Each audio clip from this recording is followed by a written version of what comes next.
working. We're in the lab, and we're gonna make sure this happens as soon as possible.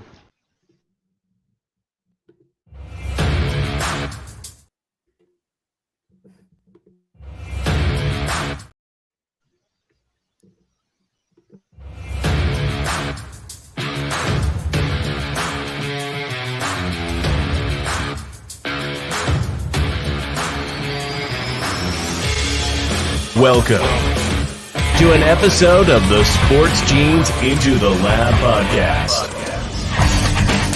where sports analysts and experts dissect the latest news from the NBA and NFL, giving you a unique view on some of the hottest topics around your favorite teams. From the fresh field smells of the NFL to the hardwood courts of the NBA, and possibly your comfy couch for your fantasy football team. Let's see what kind of news the lab is working with today.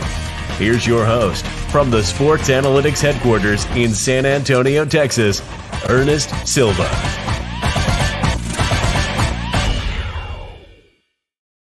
All right. We are back. Into the Lab is back. Super Bowl week. It is an exciting week.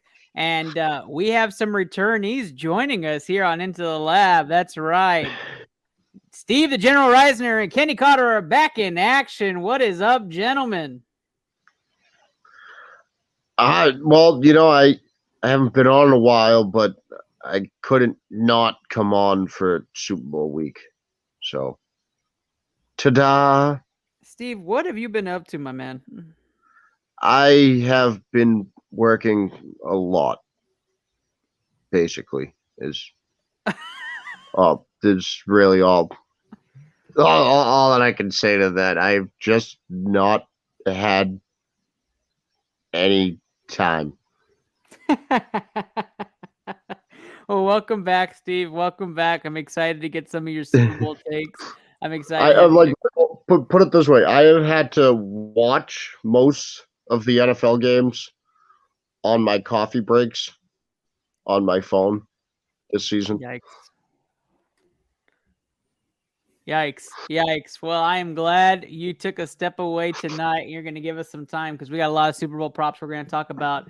But let's not forget the returning season 2 and 3 champ. That's right. Kenny Cotter, what's up, brother? Am I returning? Did I miss something? Did I miss last week? Yeah, you weren't here. Oh, right. Yeah, you died. I was working like 20 straight days too because the hashtag grind.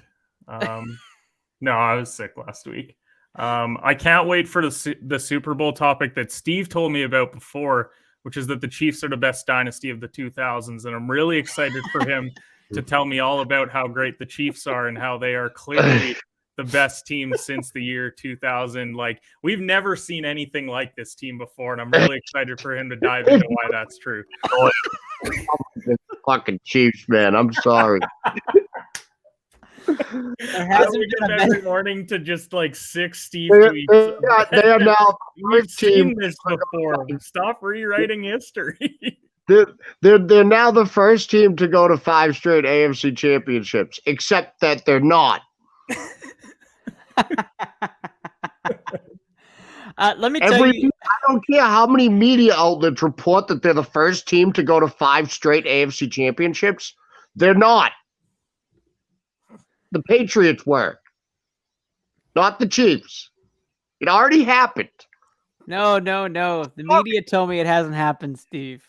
We all saw it, and we all heard Brady and Belichick say they don't hate each other, so we can shut the fuck up with that too.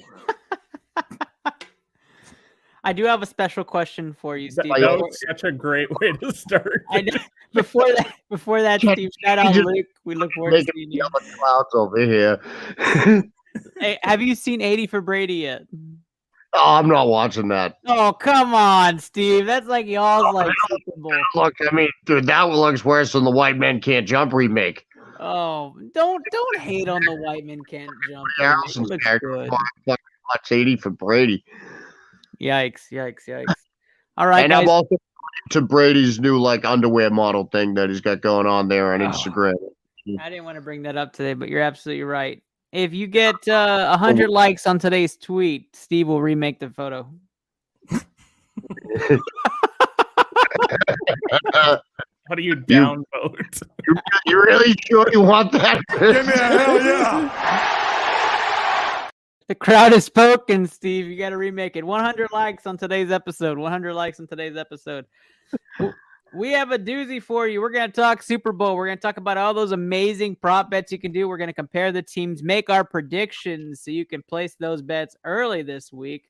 We've had some time for it to fester. The injury reports are out, guys. We're going to dissect that in just a moment. And then right after that, Kenny and I are going to dive deep into NBA action, talk about the latest headlines, and talk about what you may be missing in the top 3 picks, as well as the tanking marathon that's happening in the NBA. But first, you may wonder why we say better together at BCMG. Today's episode powered by Blue Collar Media Group. And we say better together because there's a group of content creators that love to do exactly that, create content and do it together. So let me put this commercial out there so you guys can check it out. And we are going to be right back with Super Bowl props.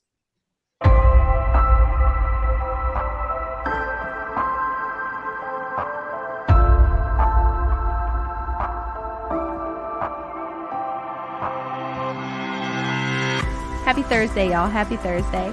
I'm your host, Andrew Kahn. This is the Boomtown Pod.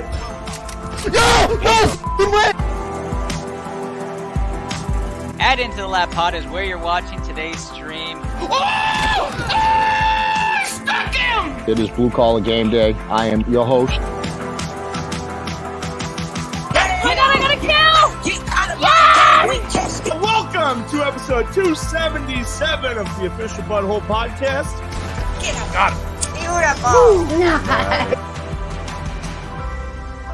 Better together. Better together. We're better together. Better together.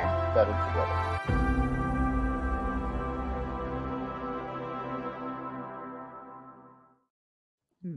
Better together. Yeah, we are. Yeah, we are. Better together. Hashtag BCMG. Come check us out today. Reach out to any one of us. We can give you the rundown on how you can join today. All right. It is Super Bowl time. Let's compare. Let's dissect. Let's get into the lab. Let's start off with the quarterback battle. I don't think this is going to be much of a comparison, but let's talk about the two quarterbacks and the matchups they have this week. So Mahomes against the Eagles defense, Hurts against the Kansas City defense. Let's talk stat lines. Where do we think Mahomes is with this injury, and what are we predicting against an Eagles defense that likes to get to the quarterback? I'll start with you, Kenny. Mahomes will probably throw for like 300 plus because he doesn't trust the run game generally. Probably throws 2, maybe 3 touchdown passes in the game. If we're talking the Hurts side of things, he's probably throwing for around 220, and then he's going to run for another 50, 60 yards on his own. Maybe throws a touchdown pass, but the Eagles are probably majority of their stuff's going to come on the ground in this game. That's what they're going to try and do to this Chiefs team. So I obviously give the edge to Mahomes. Like, I just don't think that it's really a comparison, but it's not like Hurts has been a slouch this year. He's got a great team around him, and he's using those weapons well.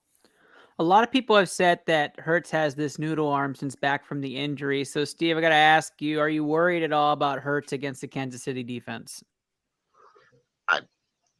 Not really. I mean, I'm sure Kansas City's defense is going to play fine. I don't think the Eagles going to be relying on Hurts, so I'm not worried too much about him. It's that offensive line is just, they're just going to go out and just punch the other team in the mouth. That's all the Eagles want to do. And so it just, Mahomes versus Hurts isn't the matchup to me. Yep. So if you had to make a prediction, right, for those who play daily fantasy, if you had to start one, which one do you start? Mahomes, I guess. Yeah, Even Mahomes. the rushing yards that Hurts will have over Mahomes in a possible rushing touchdown. Yeah, I probably started. I still think the Eagles are going to go that running back by committee that they've done all year, and Andy Reid's going to be stubborn as fuck and not run the ball. I just think that we could see Hurts have no touchdowns in this game, but we would see one from Sanders, one from Gainwell, one from Scott, and then we would be like, okay, like he's all right. but I think everyone feels like Hurts has been good this year. But That's a good point. That's a good point. He's been good. The Eagles get he's not exactly lighting it up. I think it's more so the team around him's been really good. He was great for the first half of the year prior to that injury. And now it's just don't lose us the game. Don't go out and throw 2 picks and then be the reason why we lose this game. Take care of the football. If you make one mistake, that's fine. Just you can't let this Chiefs team have much else. For Philly to win, does Hurts need to be Superman? No. Okay. Be Robin. No. Be Robin. If Hurts has to play at that level, then the Eagles probably aren't winning the game. Right. They're probably down a couple of scores. If the Eagles need to play this game to their strengths, they need to have the possession 35 minutes in this game. If they hold the ball for 35 minutes, then they're going to win this football game. Yeah, completely agree. For Baby Bull, though, I am absolutely starting Jalen Hurts because I don't have a choice. So I hope he does well this week. Let's talk about the running backs in this game. Better trio. Do you give that to Kansas City or to Philly in this game? Steve the General, you're first. The better running back trio? That's right. It's Philly. Philly, hands down? Yeah, but I guess it's also because they have the better offensive line. I mean, yeah. So I don't game. I don't know. I have an offensive line question because I'm combining that. There is 3 running backs on Kansas City, but I'd barely even call that a trio. It's just like whichever one of them Andy Reid decides to dust off every few weeks. He's like, oh yeah, hey, this guy plays football.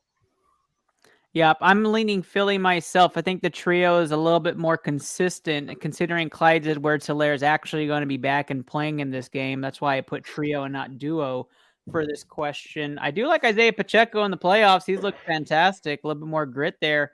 And Pacheco has looked good. I do like the way Pacheco's been running the ball.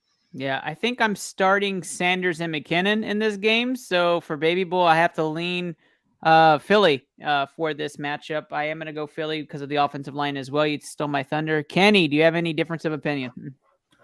I mean, the best running back is probably on Philly, but I think that Kansas City has the second and third best running back in this game in Pacheco and McKinnon.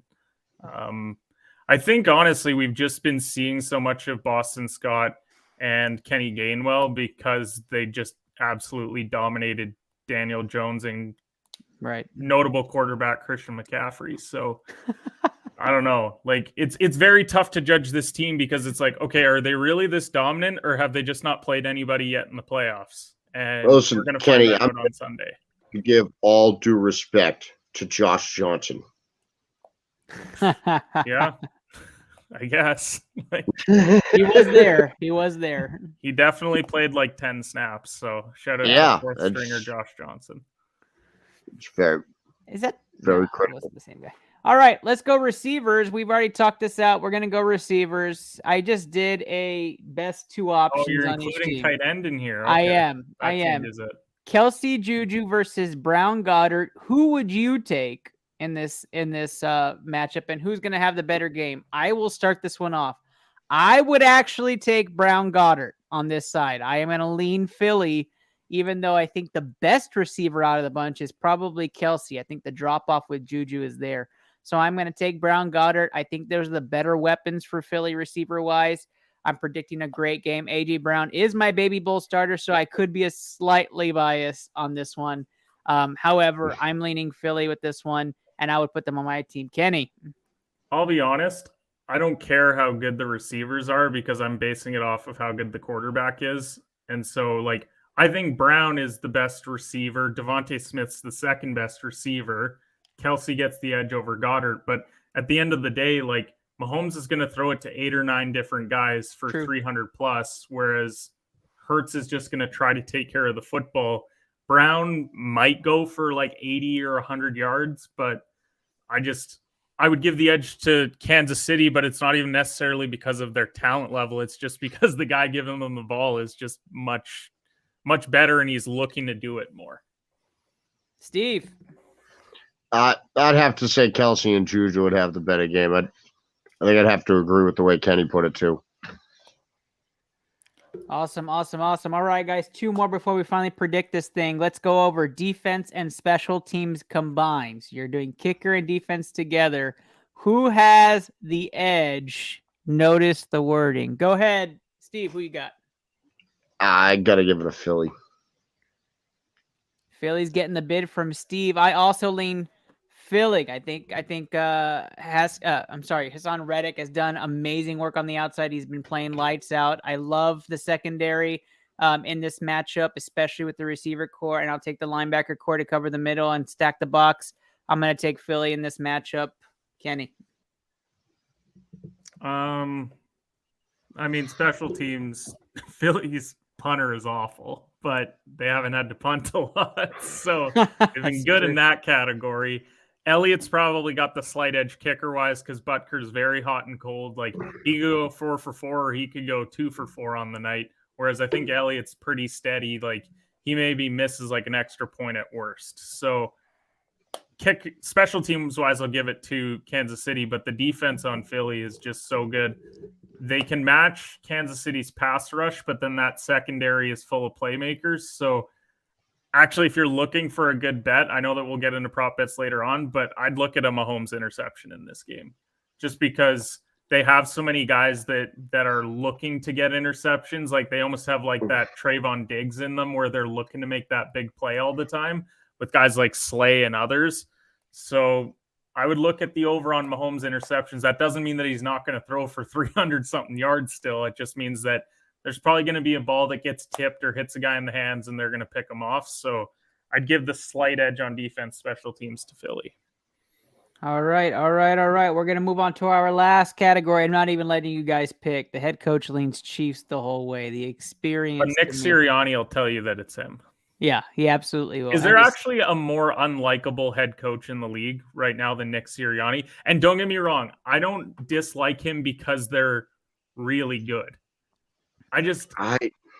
My issue is it feels like he thinks that this I don't think there is a more unlikable head coach in the NFL right now. I'm trying to think of. But doesn't it seem like he feels like he's the reason why this team is such like a juggernaut when it's clearly on paper like they are just a absolutely loaded roster? Yeah. I actually hate the guy. Like, yeah. I'm not afraid to use that word because he is just absolutely. It feels like it's about him and not about the players. And a lot of other head coaches are like, we got a lot of really good guys on this team and stuff. And for him, it's basically just like, yeah, we're good. And it's like, I'm the reason that we're good. Yeah. It's like, no, you have top 5 weapons, defense, O-line. No, Kenny. No, it's because of him. It's because of him, though, right? He changed the roster. All right, guys, here it is. Who is winning this weekend's Super Bowl? I'll start with you, Kenny. Start us off. I'm taking Kansas City, but I said before we went live, I've already made 18 prop bets, and I don't know if I'm actually going to bet on the end result of the game because I'm not confident that Kansas City is going to get it done. I think I'm relying on Mahomes to get it done too much and not overlooking the fact that I can't stand the Eagles and I don't want them to win a Super Bowl. And for me, that's clouding my judgment a bit, and I can't tell. So I'm going to pick Kansas City, but as I've said many times on this show, it'll be a cold day in hell before I pick the Philadelphia Eagles to win a football game. So I'm going with Kansas City. There we go. Kansas City Chiefs get the first pick on ITL for Super Bowl pick. We go over to Steve, the General Reisner. Steve, who do you have in the Super Bowl? Well, so Kenny said his judgment might be a little clouded, and you don't have to worry about that with me because I actually want both teams to lose this game. Yeah, can we get a Super Bowl tie? Is that possible? I'm trying to figure out a scenario where both teams lose. I haven't figured one out.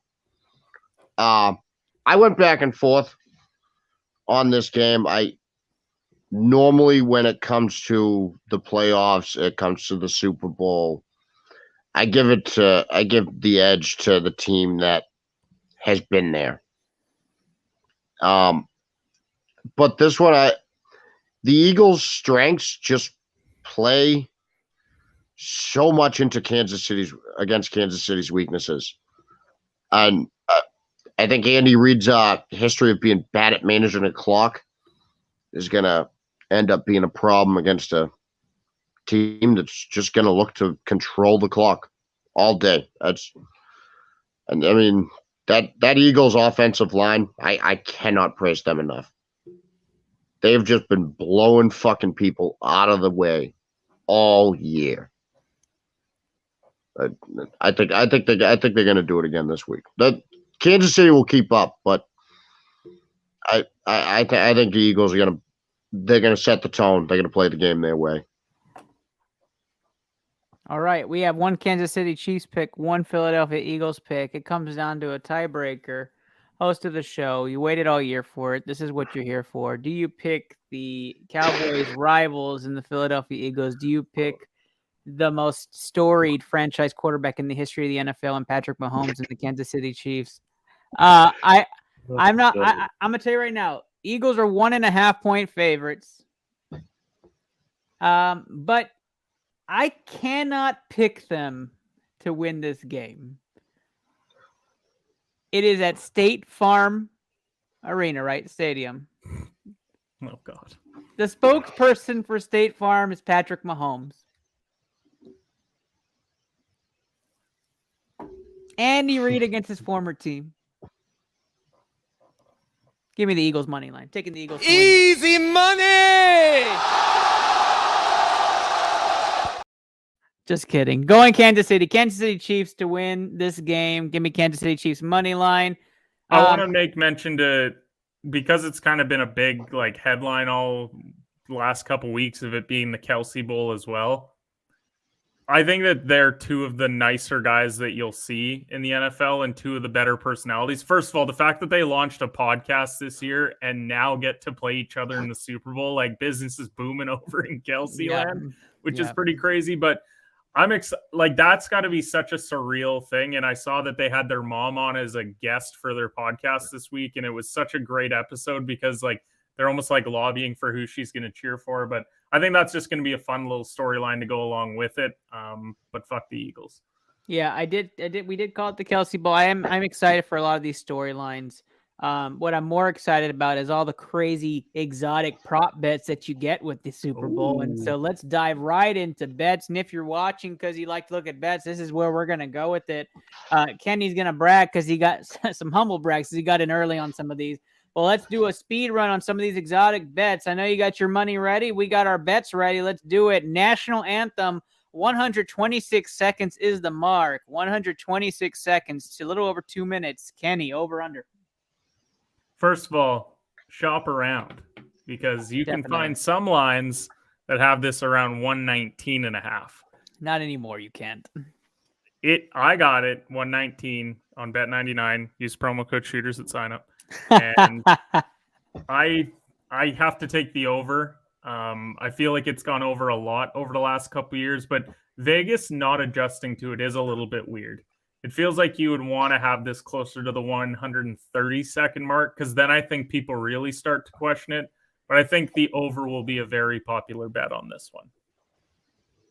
Steve, going over to you. I'm going to take the over 126 seconds. The over? Going over as well? I'm going to go over on that. All right. Looks like it's 8-time Grammy Award winner Chris Stapleton singing the national anthem. A male. Male has hit the over 20 times in a row. Going over as well. Over 126 seconds. I think we're going to be at about the 140 mark. It's going to be crazy. It's just going to be lingering, that national anthem. Who knows? We're going there. Guys, we all know that everybody's thinking there's a Super Bowl this weekend. It's a football game. It's actually a Rihanna concert. That's what it really is. And there's some football mixed in. 8.5 songs over under for the halftime show. Steve, how many songs are we getting? Pass, because I'm not going to pay attention to it. I'm pushing under on this one. I fucking hope it's under 8.5 songs. I don't think it's that many songs. I actually think she's going to bring out more of her content on some of her earlier songs and really keep us into it and bring in some guests. And I'm going to say, if I had to pick special guests, there was a prop bet for special guests at 3. I think it's going to push over that. I think she's going to have a lot of people joining her. I'm going to think about 7 songs. So I'm taking the under on this one. Kenny. I'm taking the over here, and my concern with these is always like they're not doing full songs. They're going like 90 seconds and then they're moving on to something else. And given that Rihanna does have kind of an extensive like list of songs, I feel like she's going to want to hit on a ton of them. I think we see closer to 10 or 11 here. Because what is Super Bowl halftime normally? 20 minutes? 20 minutes.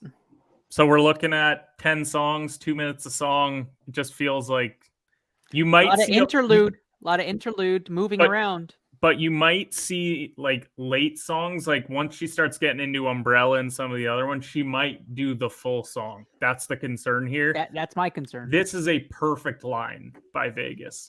Like to me, it's going to be 8 or 9 right on the mark. I'm hoping for 10 just to blow past it, and then there's no like controversy over the amount of songs. But oh, you know that's going to happen. You know it's going to happen. Give me Run This Town out of the gate. Plus 300 for Run This Town to be the opening song.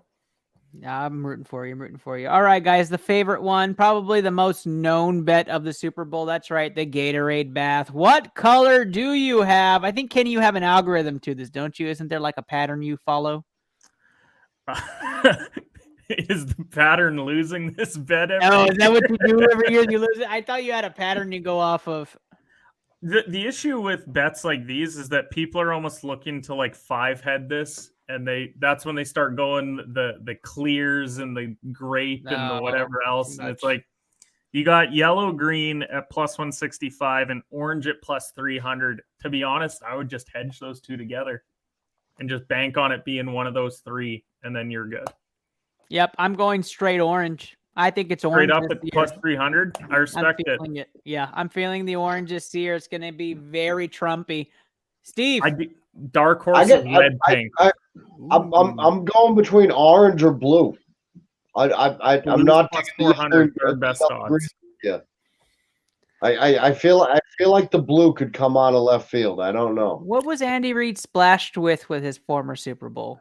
I guess I got to look that up. They said it was I think it was lemon lime, if I'm not mistaken. And green speaking to me too, but I'm gonna go orange. I think what do you think the Eagles go? Because I based it off of teams. So if we're thinking that it's Chiefs is yellow green based off of what they had before, what do we think Philly goes? Philly, just based off their jerseys, I think blue matches well with it. So that's why I would lean maybe blue with Steve. That's true. That's true. I mean, Sirianni likes blood. Maybe he just goes straight red. It's true. There is some weird ones with this one this year. Like they actually have water as an option. That's interesting. Yeah, I saw that. Plus 750, and then no Gatorade bath at plus 1100. That's also interesting. I did see a crazy one for plus 2700. Pepsi Zero Sugar. Well, based off Andy Reid, that's not banking on him winning the game. That guy doesn't do zero anything. Yeah. Somebody said about a milkshake coming out of that thing. Can I bet on a milkshake? Plus 4,000. In-N-Out burger milkshake. Plus 45. If a prop shows up to bet on a milkshake, I'm betting on the milkshake.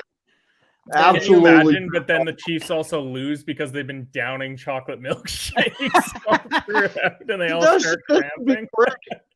This would be great. I'd win money off milkshakes, and the Chiefs would lose. Mahomes ends up being lactose intolerant and has to leave the game. Is his ankle bugging him? Nah, just mad diarrhea.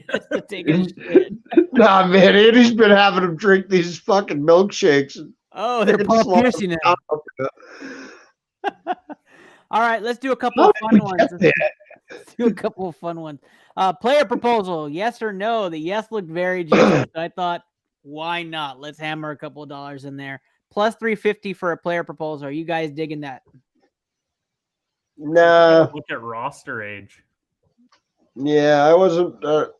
I'm not thrilled if the Eagles win because I feel like it's a no if the Eagles win because a lot of these guys are kind of like mid-30s. So they probably already have like wives and whatever. DeMonte Smith. But, But if we're looking at the Kansas City side, that's a very young team on that side. Like the Kadarius Tonys and the Juju's a bit on the younger side. Pacheco, like I would dig it because I like the Chiefs. I would play the yes at plus 350. Sprinkle a $5 on there, win yourself $22.50. There you go. Steve, you said no? Yeah, I'm going to go with a no on this one. I'm going to hit a yes. I'm going to say yes, there's going to be one. I'm hoping it's a kicker. Are both kickers married? I hope the kickers aren't married. They're both old. I feel like the kicker proposing is a really long shot. Can you get like kicker proposal for like plus 500? They would deem that kickers aren't players, and then therefore it doesn't qualify. If it's a same-sex player proposal, it actually goes up to plus 2250. I'm just letting you know. I'm just saying that'd be wild. That would be nuts. Yeah, what a hit. Not that there's anything wrong. Like, there's absolutely nothing wrong with that happening, but that would be fucking wild. But there's no is there any actual like current players that have come out? Yeah. But Nassib did, but is he still on a roster? I thought that he got cut. Shit. Yeah, you're right. He's not on a roster. That's what I mean. So like that's why it would be wild. It's not the fact that it happens. It's like, wait, there's apparently none that are out in the open, but then they would propose at the Super Bowl, which would be incredible. 2-player proposals, you're looking at plus 800. 3-player proposals, you're looking at plus 2250. So same-sex marriage proposal and 3 marriage proposals on the same line. You guys know where you need to put your money and hammer it. All right, let's do like one that's not common. Vegas is thinking it should be an interesting Super Bowl. They are. Player scores an octopus. Yes, plus 750 or no, minus 1400. No. Well, so do you guys know what an octopus is? So I was just gonna say I already played this bet before I knew what it actually meant. So I got the line at plus 1400. So I'm really rooting for it to happen. But when I first saw it, I didn't know what the hell it meant by an octopus, and so I was just like betting on there being an appearance of an octopus. If a player's going to do it, it'll be Travis Kelce. You think so? I thought it would be Jalen Hurts. I could see Hurts. I mean, I was kind of thinking. The way that this would happen is teams trailing maybe like 11 points or something in the fourth, score the touchdown, quickly try and score again, and then kick the onside or something. But right. You're right. Kelce would be probably the best bet out of all of this. Because Kansas City, when they get to the goal line, they love to do all that shovel pass stuff. So it could be like a 15-yard Kelce touchdown. Then suddenly he rolls over and does some wildcat, dumb Andy Reid 5-head play from the 1980s that he saw once on film. Like the annexation of Puerto Rico inside the goal line. Yeah, I'm gonna put $5 on it. I'm gonna let it ride. Who knows? Never know what happens. Run the Philly special because it's a legal formation. There you go. You have it. You heard it here first. There was one that I thought I put on here, but I'm gonna go ahead and just say it out loud. What commercial do you believe will come out first, M&M's or Pepsi Zero Sugar? Going M&M. I went Pepsi as well. Pepsi is the worse odds. They have plus 150 for Pepsi. M&M's had minus 200. What's Doritos? Doritos actually had minus 400. Doritos minus 400. Yeah, that's the favorite. Yeah, that's why in my head I'm like, wait, why doesn't Doritos? there was another one. It was Hellman's or avocado, Haas avocado or something. You know what like might that. be a dark horse? What if it's a State Farm commercial? As first, that comes out first. Yeah, it could be. It's probably a special Super Bowl commercial. But do you know what I mean? Yeah, but you this gotta find the odds on it and tell me what it is and toss $5 on it as a dark horse. I really want to know what like the Jackson Mahomes bets are going to be. Are we going to see him? They do have one play for him, I think, that some books have announced, which is over 1.5 TikToks made. That's terrible. Oh, I got to go over on that. You see, but here's the thing. If you're picking the Eagles to win, then we're only going to see one because it'll be pregame, like doing his whatever. But then they lose, and then he goes like silent. But if they win, then you'd want the over, right? No, I'd take the over because you'd get a halftime one for Rihanna. Well, that's the thing. Would they classify it as from when kickoff starts to when the game ends? Oh, bastards. Do you know what I mean? That's why these are tough. Because if he posts pregame, then yeah, it gets dicey of what you classify it as. Well, I'm still gonna take the over. Except the man likes the TikTok. It's very true. This is very true. That ends our exotic prop bets for Super Bowl. Good luck to everybody. We'll be playing them out. Get your bingo scorecards out. We're gonna have some fun with those too. I believe Steve, the General Reisner, is leaving us for the NBA segment. So, Steve, tell the people where they can find you. You can find me at Reisner_Steven on Twitter, and check someone out this week. Sunday on all the Blue Collar Media Group channels. I do not know if it will be me. It may be our friend Andrew Kahn of the Boomtown Pod filling in for me, but we will have Super Bowl coverage sometime Sunday afternoon. Beautiful, beautiful. I may be popping on there too, just to provide some more commentary. And I'm excited, Steve, get you back on the grind Sundays. Yeah, I'm trying to. All right, man. All right. Thanks for joining tonight, Steve. You go get some rest. All right, later, guys. Have a good night. See you, brother. No, don't end. I almost hit end broadcast. Exit out. Bye, Steve. Thanks. All right. If you didn't know it, BCMG has a wonderful stream team. That is right. Catch them on twitch.tv or Facebook Gaming. If you want to check them out with the dub, we're going to start our resurgence tournaments again. Kenny Cotterill and I on a team. Catch us on the Sport Team Twitch channel. We are so good. You don't want to miss it. But if you haven't seen any of the other people who are actually good, check out this video right now.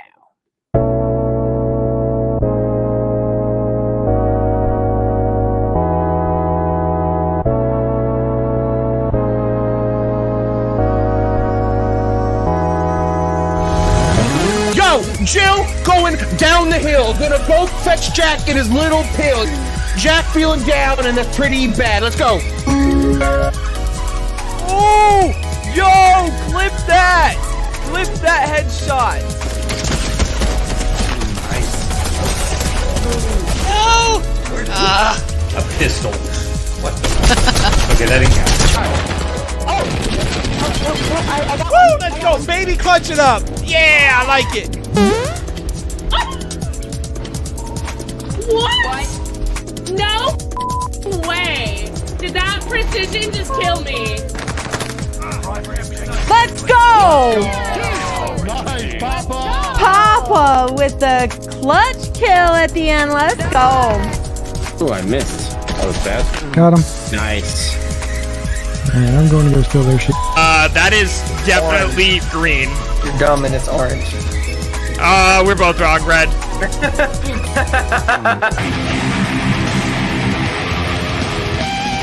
I could get that solo if I tried it a couple times, but we'll come back to it. I'm fucking dick right now. Holy shit. Like, I fucking suck right now. Yeah, I can tell.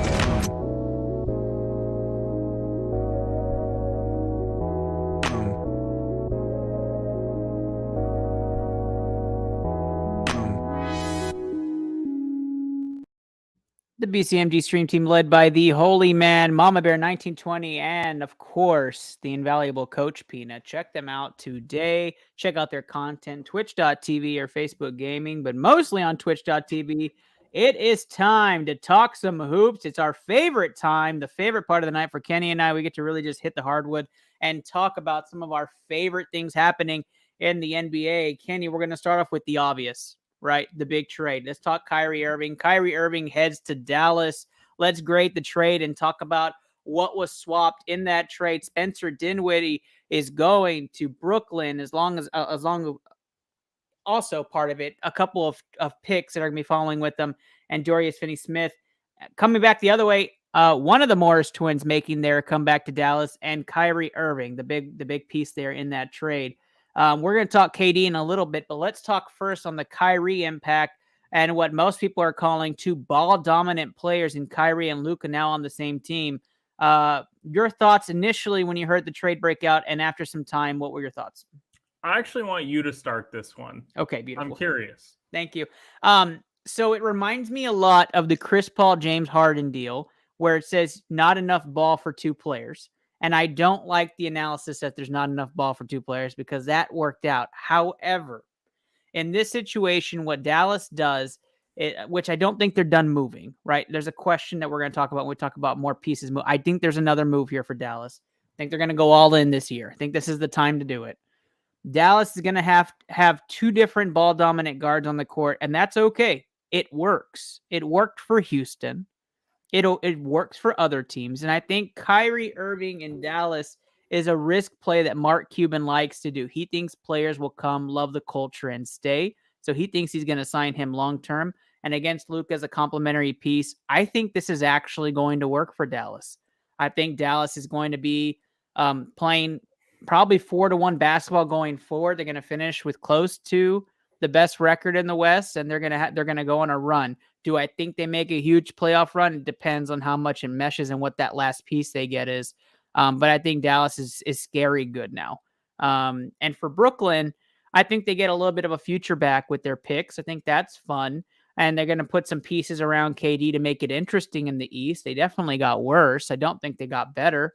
And I think there's going to be some moves around KD. It may not be at the trade deadline, but it may be in the very near future. And as a Houston Rocket fan, I absolutely am ecstatic to see another key piece of the big three leave from just 2 years ago. And it's now just down to KD. So I'm ecstatic about the trade as a Rockets fan. I'm happy for Dallas Mavericks fan everywhere.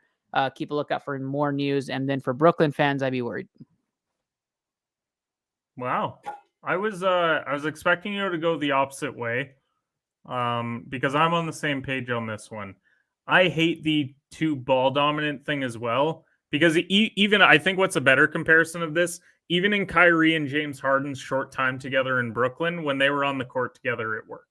Yeah. Now, one of those guys has to accept that they're more of the distributor and one is the pure scorer. And it's going to work out the same way that it did in Brooklyn. It's going to be Kyrie's just going to score because people keep acting like, oh, well, it's 2 point guards. Well, Kyrie's never really played like a point guard. He's not the distributing type. He wants to go and get 25 to 30 a night. Luka's still going to get 25 to 30 a night. But then he's also going to average 10 and 10 alongside it. So I think it's a great move for Dallas. They have to go all in. The way that I would look at this is, okay, when they went on their playoff run last year, they had Jalen Brunson, they had Dorian Finney-Smith, and they had Spencer Dinwiddie. You subtract those guys and you had Kyrie Irving and Christian Wood this year. Which do you think puts you in a better position to win this year?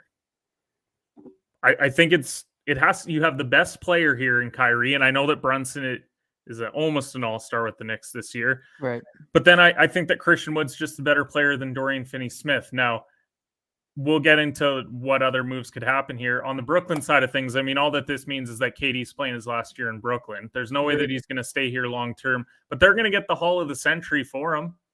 Like, people are acting like Brooklyn's screwed. Like, if Rudy Gobert commands 4 first-rounders plus players, what does KD command? 6. That's a 5 or 6 first-round picks with a couple young players and a veteran coming back to Brooklyn, and they could rebuild it really quickly. You remember a few years ago when it was D'Angelo Russell and Spencer Dinwiddie and Jared Allen, and it was kind of this fun Brooklyn team. They could build that again pretty quickly.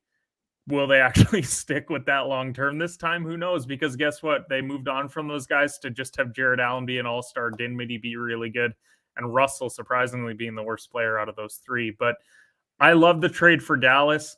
I agree. I think that they're not done. I don't think they can be done because at the end of the day, they need wing defending. Now that's kind of the one piece that they need is they need someone that can kind of almost play like the Clay role to Steph in a way of they need a guy to go and guard the best player. So that way Luka doesn't have to do that. Kyrie doesn't have to do that. And Brooklyn, yeah, KD's out. You want to know what my crazy put money on it now, watch it ride thought is on KD? Okay. Reunion with the Thunder. I don't hate it. I think it's, I mean, if we're talking about a team that could then go Shai Gilgeous, KD, you keep Giddey. You have Chet in the wings. You don't even have to move any of those guys to make this work. Nope. Not with all those draft picks. Send a couple of young picks. Send a couple of your young kids. All the picks. Get back KD, and you sign a couple of vetmans.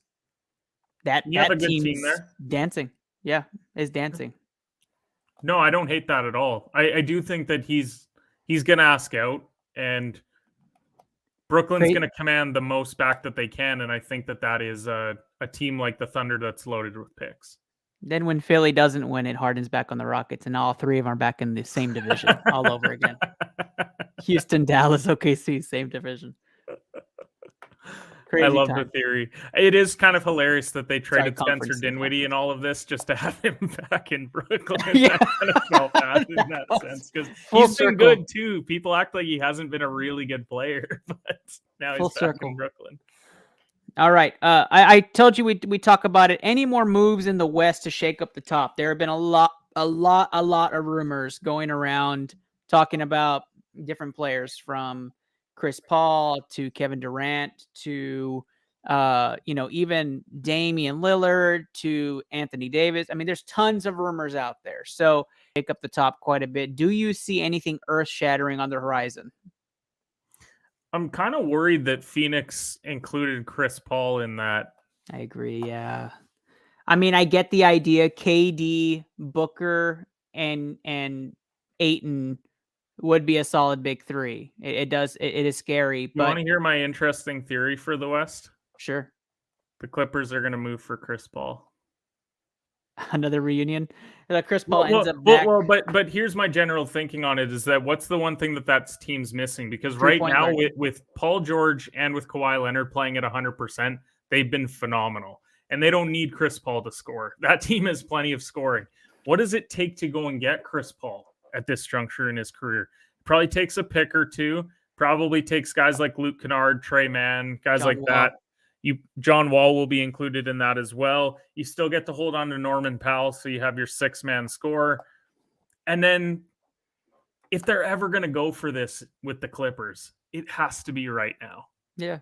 Kawhi he's on borrowed time. Like, this knee thing isn't going away. It's very clear that he's not going to give you a ton unless it comes to the playoffs. Paul George is kind of in the same boat.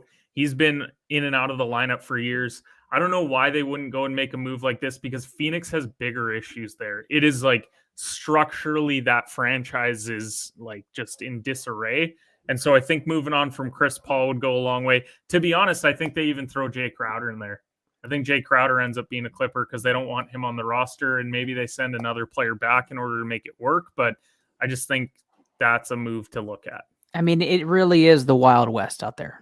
Like, there really is no clear favorite in the West unless you really believe in Jokic and the Nuggets. Like, there's really no clear. I want them to go for it. I want them to go and make that move. But here's the issue, and I kind of talked about it with friends the other day. They're in the weird spot of, because they have 3 guys that have already been extended in Murray, Michael Porter Jr., and Jokic, it makes it really tough to make moves. Like, the reason why Philly can have Tobias Harris as their 4th option is because they still got Tyrese Maxey on a rookie deal. Yep.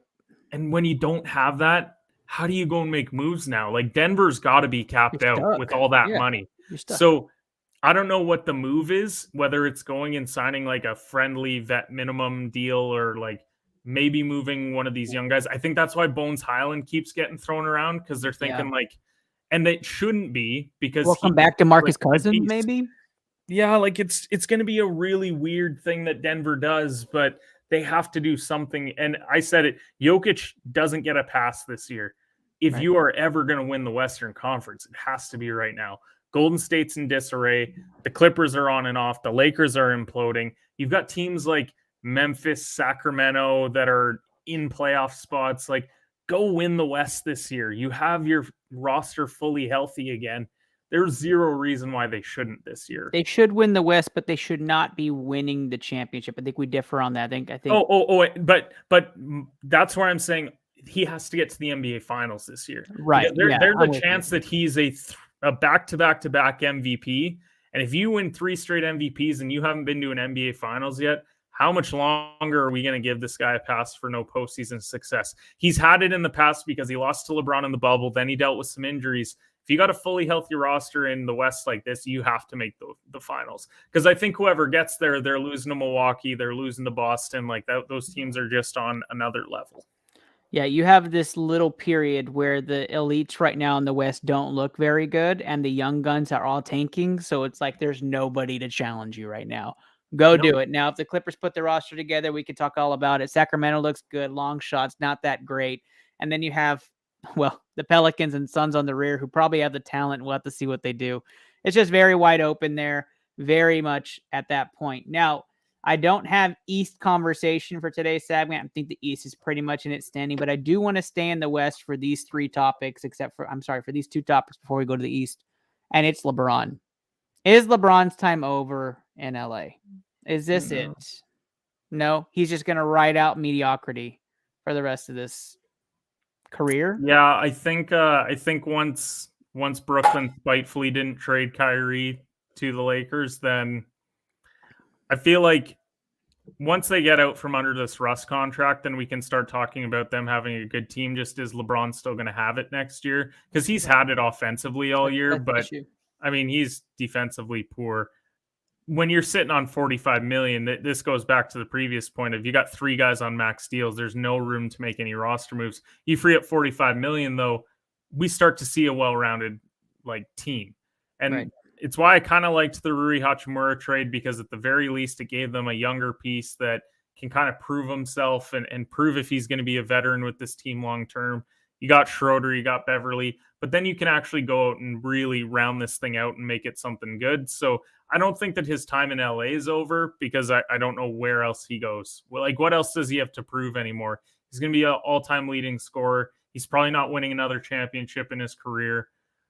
We're already considering him either the GOAT or number 2, depending on who you ask. So I just don't know what else he has to prove. Westbrook leaving next year probably just goes a little bit more to my theory on KD going back to Oklahoma City. I think they reunite there. That's just my... And you know what's going to drive me nuts, though, is this offseason we'll have to hear about him going to the Lakers, which just, it's dumb. It's already starting. Oh, people already think that the Lakers have enough. And it is the one thing that is annoying being a Lakers fan, because I've been very silent on the Lakers this year. And it's because I'm not going to sit around all day and talk about, well, if everyone gets healthy, then it's still a bad basketball team. When Anthony Davis is there, they're winning more games. They're a playoff team, but I get it. It's the West and it's Wild, Wild West, but I just don't see them going anywhere with it. So that's why I don't talk about them. This is the first time I broke out my Lakers sweater since probably November, and it's only because LeBron has a chance to be the all-time leading scorer tonight. So I thought it's because it was cold outside. No, I got better sweaters if it's cold out. Less sad sweaters. Let's move on. I would like to see LeBron play in Chicago. I mean, make the run of playing for all of the greatest teams. No. I mean, go just and play for MJ's team. Yeah, might as well. Then become a Celtic and end your career there. All right, let's go over best landing spots for Eric Gordon. I thought this was going to be a popular topic for tonight. If no other moves are made, if Phoenix really wants to make a run with Chris Paul one more time, I think Eric Gordon to Phoenix makes the most sense. Eric Gordon's also loved in Philadelphia. They've been trying to trade for him all year, and I think if the Lakers want to go straight luxury, you go for Eric Gordon also. I mean, that you'd really have to crunch some numbers to make it work and get that trade approved in the NBA. But other than those obvious teams, Kenny, do you think that there's any other possible teams that Eric Gordon might fit on to help them make a run? I think, and I don't know if the money is going to work out on this. So actually, as we're going through this, I'm going to kind of play around with the trade generator to see if it works. Okay. I think Milwaukee's a team that needs them. Okay. The only hole that I see in Milwaukee, because I love that team. That's my team that I think is going to win the championship this year. But they do kind of lack shooting. They haven't been as good from three-point land. So if you are Houston and you get back Bobby Portis, Grayson Allen, and a first-round pick, do you do that trade? Give me the play. I hate Bobby Portis, Grayson Allen. I'm giving you 2 vets Okay. I'm giving you a first-round pick for Eric Gordon. Yeah, I think I take that if I'm the Rockets. Yeah. Although we all know, thanks to my cousin Steven Santana, who got tripped by Grayson Allen on national television, we don't like him. But other than that, Okay, so we differ on Grayson Allen. That's fine. we do differ on Grayson Allen. I like it because Milwaukee does lack, I think, the perimeter threat to stretch the floor and help keep the inside open. Well, and here's what it does too. So then their roster moving forward, you start Giannis, Middleton, Drew, and Brooke Lopez. So you're not really losing anything there. You could probably slot Joe Ingles into the starting lineup or Connaughton. You have Gordon coming off the bench with one of those two guys, George Hill and Ibaka when he gets healthy. Yeah, you go 8-9 deep, 10 at the most. And to me, that's what they need. They just need another guy that gives them 12 to 15 a night, hits a couple open threes that they need him to, and you guys get back. I mean, let's face it, it's not hurting you're not ruining your tank by adding those two players. Right. No. So it's a thought. I think it's very possible. I liked Cleveland. I thought Cleveland would. What would they send? You'd get a veteran presence. I mean, Kevin Love, they want to dump. I mean, how many years left for the Kevin Love contract? Kevin doesn't have that long left, is my understanding. Kevin's expires this year. I mean, they want to move him out of the rotation anyways. They've already indicated the fact that he's not going to be playing for them. So you move out his contract, you add in Eric Gordon. Honestly, you might even be able to get a slightly young piece. I might even encourage a Ricky Rubio. Rubio, eh? Yeah. I think they love Rubio too much. I love him too, so that's why I want him. But yeah, so I mean, give us a Kevin Love and a first round kicker, and then we'll take that salary and dump it off, and then Kevin Love can join up with LeBron next year in LA. And honestly, that's probably where he's going. I wish that I could get betting odds on that because I feel like that the feels. You could probably get betting odds on Kyrie, Kevin Love, LeBron reuniting in LA next year. Oh God, it's probably like plus 1650 right now, but it'll grow. I do think though that to stay on the Kevin Love point, I do think that you'd have to throw in one like young piece, like whether it's like a Josh Christopher or something, which I don't think that you guys will necessarily miss as much because in their mind they're thinking, well, we have to take on like Eric Gordon who would be under contract for another year, whereas you're getting a guy that's expiring, so maybe we need a pick back or something. Also, the math on it doesn't technically work out, so you would probably have to send something as more of a money kicker like a Jayshawn Tate. That's fine. Yeah, he's I mean, you were really selling me on Jayshawn Tate a couple years ago, so I'm shocked you really. And that makes the trade successful. If it's Jayshawn Tate and Eric Gordon for Kevin Love, then you get the expiring, and then you continue to have the biggest tank of all time. But we all will be able to afford 2 max players and score Wembanyama in the draft. If you don't know who that is, we're going to cover that right now. But we have one last topic to cover, Kenny, before I let you go. I mean, we already talked about this one.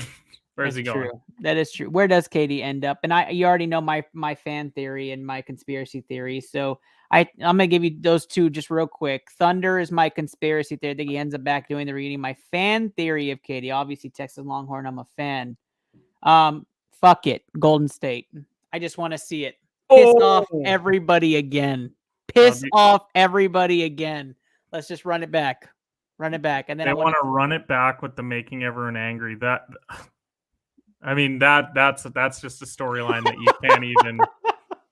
I'm here for it though. I love absolutely. We need a villain. We need a villain. It's too nice. Okay, well, I'll give you a final topic then, since we already covered this one. What Toronto Raptors get traded? I think Van Fleet's gone. And do you think it's just Van Vliet? I think that's definitely one. I think he ends up in Washington. I think Washington sends up some money, maybe an expiring contract or two and a pick, and you guys get that. I say you guys, but I'm sorry. Let me rephrase it. The Raptors get that. It's fair. I'm Canadian, so like I technically should cheer for them. I just don't. True. You should be getting rid of Pascal Siakam. I don't know what the infatuation is with Pascal Siakam, the spinning master, the washing machine man himself. I'm not sure what I have never been a huge fan, but if you can send him to a team that really wants him. I've got to find a team that really wants him. Maybe somebody like Detroit who has some young guns they can send back who he can mentor and show the ropes down there. You want to know? So this is my favorite Orlando potential trade. It is OG Anunoby to Dallas. And that's your piece. And here's how you make it work. Okay. So Toronto gets Tim Hardaway Jr. because you have to make the contracts work. Okay. You get 20-year-old Jaden Hardy and 22-year-old Josh Green. Okay. Along with 2 firsts for OG. Because you're already going all in this year, right? Yeah, it's a lot. And then what you get back is OG Anunoby, but you also get Thaddeus Young to make the money work, to get another veteran on the team. Is that not a good trade for both sides? It's a good trade for both sides, but I don't know if it's worth Jaden Hardy and 2 firsts. Well, okay, let's say you take Josh Green out of it. You just make it Jaden Hardy plus Tim Hardaway plus 2 firsts. That'd work. Then you keep one of your younger guys. But then it actually makes sense for both because Toronto wants the picks. And they OG, I mean, he can say, "Oh, I didn't demand a trade all that he wants," but like it's pretty known that he's not happy there. So you get rid of him, but then you get to take on Tim Hardaway, who yes, he has 3 years on his deal, but I mean, he's not winning you any extra games. He's not a bad player though. No, and he's a good piece. He's fine. He can fit into the rotation, and then you've got a little bit more room for Scotty Barnes and Siakam to work. I still think that they should move Van Vliet, but I've been saying that for 3 years, so I feel like I'm just standing here waiting for it to happen. Well, Kenny, we're going to end off with a positive note. That's right. The NBA tanking rankings are in, and the Rockets are number 1. That positive is that the Rockets are still number 1. Rest in peace to Coach Silas's press conference. He looked absolutely miserable, but we're not going to talk about that. Do we think he's a bad coach? I don't. I just think it's the Mark Jackson thing. You know, I think this is the Mark Jackson treatment. I looked at your roster, and all but 2 players on your roster are above the age of 25. Exactly. Like, how can you blame somebody? Tate and Eric Gordon, who I just talked about trading. And both of them are trade pieces. Yikes.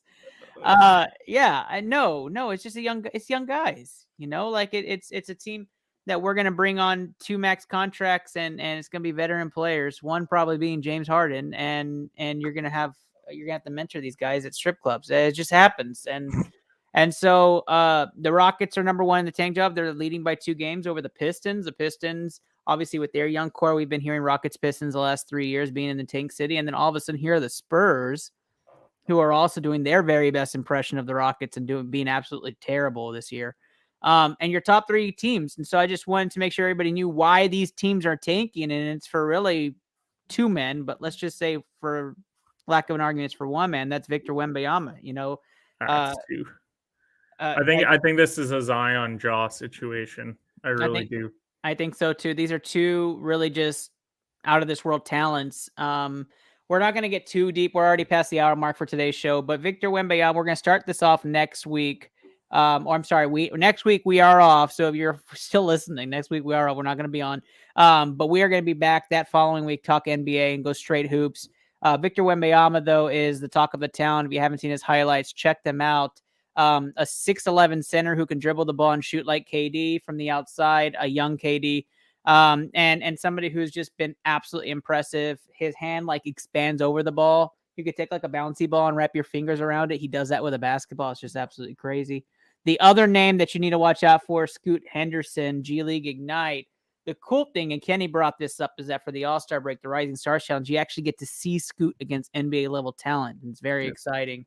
And I'm going to give you a chance to talk about all 3 of these guys, Kenny, in just a second. Scoot Henderson, my number 3 prospect, and this is for a lot of people very similar, but it's Amin Thompson. You know, just absolutely an incredible athlete. I think his brother is also quite the talent, but not as talented. Just an all-around player. I classify those like an athlete, like a Jalen Green coming out, playing for Overtime Elite. Is he in the Rising Stars Challenge? No, right? I don't think that he is. We won't see him. So go check out some highlight videos. But these are the top 3 prospects for me. Do you have a different number 3, Kenny? No, I think that's generally where I have him right now. To me, I need to start diving more into like my draft content over the next little bit here because I hate looking at prospects in January. I just think that it's really dumb because until you see them come March Madness, then I feel like that's when you really find out, or a little bit longer in the year, because so many of these guys, like an Eamon Thompson, he probably didn't play a lot right out of the gate, and then he's going to ramp up, and then by the time the G League season's over, then he's like a star for their team. So Right. when you're talking about where you're at, I'm going to pull up this again just because those are the three teams that we're looking at. And I know that obviously the lottery can change things, but to me, those are the three teams that are very clearly not trying to win games, and they're doing everything that they can to not win games. The unfortunate thing is that the Rockets and Pistons both really don't need a guard, but I mean, like, they need everything, but you get what I'm saying. Like, when you look at the Rockets, like, their best young assets are like Jalen Green, right, Kevin Porter Jr., Josh Christopher. But once we get like further, then I know that you have Sengun and you just drafted And Jabari Jabari Smith. Like, to me, Houston's really wanting Victor because it just fits in better with the roster. I think it's the same with the Pistons. You've already got Cade Cunningham. What do you need Scoot Henderson for when you have Cade? But you do need that Wembanyama type. Now, if either of those teams draft at 2, they're going to draft Scoot. Like, there's no doubt in my mind. Right. I think that it's absurd if you go outside of the box. It's a very clear 1-2. But then an Eamon Thompson, like, he's 6'7". Like, that's a very... I've said it. If I was an NBA GM, I'd draft players that are 6'6", 6'7" every single year because I think they can defend multiple positions and they can score well. Like, that would just be my ideal player type that I'd want to draft, and I would just go and find bigs and guards from around the league. But I think overall, yeah, Thompson's probably the third. The Spurs, I mean, they're trying their darndest. I think they've lost 9 in a row. They are really trying to get back into the conversation as well. And you guys are all like, no. Like, you need to win a couple games here. What are we setting like the over-under win mark for at the end of the year? Like, is there a team that goes under 20 wins this year? Yeah, it's the Rockets. Because what are they at right now? 12? 13. And how many games have we got left? Roughly 25, 30? We're at 54 games, so you we got have 28 to go. 28 to go. So you'd have to win 7 of 28. I think they go 6 and 22. I think they do, man. I think they do. I don't disagree. It's just really funny to say it out loud is all. Yeah, on purpose. I absolutely think this is a purposeful tank job. The Rockets are so talented. And you can tell there are lineups that Silas. I think this is all an act. I think it's he has a hard time doing it, but I think he's just a really bad actor. And there's a reason why, as I stated previously, you have no one over the age of 25. So you're trying to lose games. I think that this will be the last year that we see this for Houston. I think at a certain point, they're just going to start reassigning some guys, signing some vets, and actually start grooming this talent because playing alongside other 21, 22-year-olds isn't going to make you any better. And so they'll go and try and find guys that are kind of on their last legs, but guys that'll help mentor them a bit. And yeah, I mean, the tanking's been honestly hilarious this year. I talk about it every morning on my show. Like, man, I look at the Rockets and they'll be playing a team that's resting like 4 guys, but yet they're still plus still 6.5. And I'm like, man, I don't even think they can cover a 7-point spread at home. Like, this is bad. Yeah. So it's just hilarious. I don't even look at betting any of these teams. Yeah, I think if you're Houston, if you get the chance at Wembanyama or Scoot, right, you obviously take it. You're going to take those players. They're generational talents. I also think that Houston is going to go all in on a max player this offseason. I don't know who it is yet. The Houston vibe is that it's James Harden because James Harden's going to come back and want to play with the young core and mentor them. It's not really been his bag. He's not really been the mentoring type. Kind of depends how this year goes. Yeah, that's true. Yeah, if he wins to the finals and lose, he's not like, you know what? He's not leaving. Yeah. See you later, guys. I got to head back to Houston now. Yeah, he's not leaving. But the other thing is that, if it's not Harden, who do you go after if you're Houston? Middleton? Is that your option? Chris Middleton or bust? And even then, is that worth it? Is that the guy that's going to get you to the next level and mentor? I don't know. I don't know if the guy's out there this summer. So if you're Houston, what do you do? And so I think there's a lot of questions to answer still for Houston when it comes to the future and this plan. But obviously in Stone we trust, so I'm going to wait because he's hit on draft picks and he's hit on these trades. And then when do you move on from Silas? You know what's really unfortunate? This feels like the type of franchise that would go and throw like money at Nikola Vucevic. No, I don't think they're stupid. Like he's smart with his picks. Like this might be a guy who might throw money at Draymond Green. But here's the thing: I don't think that you're going to throw a 4-year deal at Vucevic, but I think that you're going to go and give him like 2 or 3 years worth like 30 mil a year because you already assume that you're not winning games. So, like, is Vucevic really taking you over the top? But I think the question is in that regard, you're not trusting in Sengun and Smith. You don't have a reliable 3, right? Middleton's the guy. You're obviously gearing up for Middleton. Or you're thinking, I'm sliding KPJ down and give me Harden. I'll be honest, I just don't want you guys to go and max anybody out. I don't know if there's a choice. I think there's a win now. Like there's going to be a win now push in Houston. But I feel like you could definitely go and throw like 2-year deals at some good veterans, but like have team options on them so you can decide if you want to keep guys after years. And then because the following year is when like the really good free agents start popping up, is my thought. Like I'm looking at this year and I'm not seeing a lot of guys like scrolling through that I'm like, hell yeah, like I want to go pay Fred VanVleet. Like no one wants. I don't think anybody ever says that. No one's like, oh, Kristaps Porzingis is a free agent. I'd love to go and sign up for that. Like, I just don't think that it's a great time for them. Yeah, and also they still don't know if those guys are in their building yet. Right. Let's face it. Why go throw money at a guy when you could just sign 3 or 4 veterans to some decent deals, and then you're still going to be tanking for a couple years, but at the very least, they're going to grow faster because you're going to have some good vets. But are you tanking at that point? Like, let's say you get Wembanyama. Let's just play devil's advocate. I got Wembanyama. Sengun probably not starting anymore. So you got Jabari Smith and Wembanyama in your starting lineup. Then you got Kevin Porter Jr. and Jalen Green. Your 3 spots really it, right? Your 3 spots it, unless you get a Harden, you slide KPJ. I just don't think in year 1 of Victor or Scoot that you want to go and sign a max player.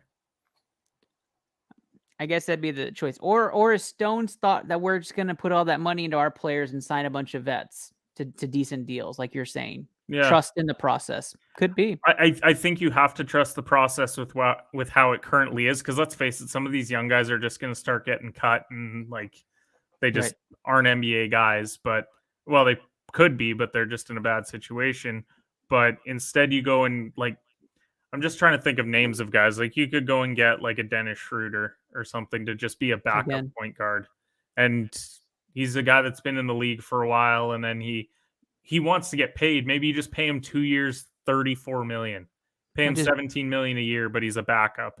Bring back Patrick Beverly. And then by the time guys are at the end or at their peak development, then they're off the books anyways. And let's face it, if they're not wanting to be there after the first year, you can offload them at the deadline. There will be someone willing to pick them up as a minimum guy, or like a guy to take on a playoff run and then have expire. So that's kind of where I think all these franchises are at.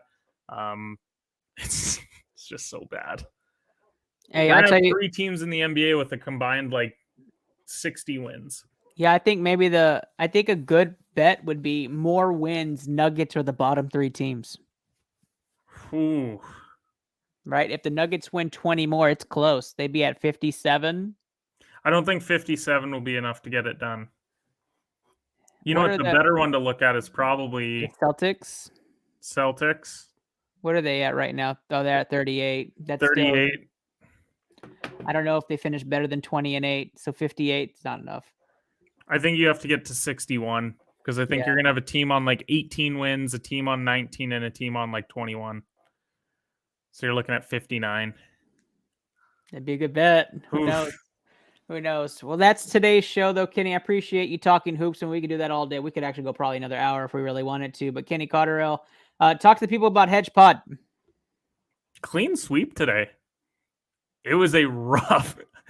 I gotta be fully on. It's been a rough start to February, and I even titled my show this morning. It was like gut check time on the 7th of February.